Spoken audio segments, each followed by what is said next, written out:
पूछने के बाद कोई दिक्कत नहीं है।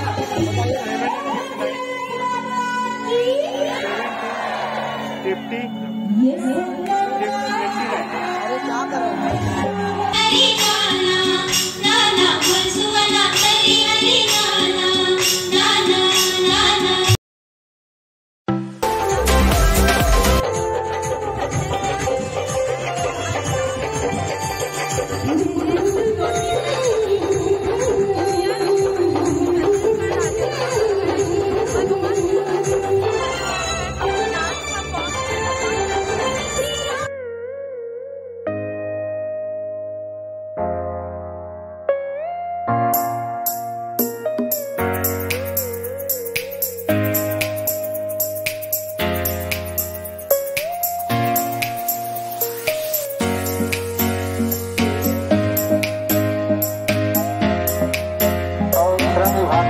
महिला बाल विकास विभाग सभी लगभग 42 विभाग आप लाइन से देखो, ये सभी शासन की जन कल्याणकारी योजना है।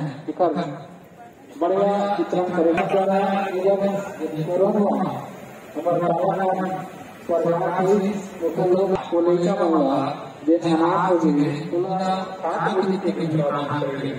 ये दान सकता योजना का है। बहुत सारे ऐसे विभाग की योजना है जिनका आपको जानना है, समझना है।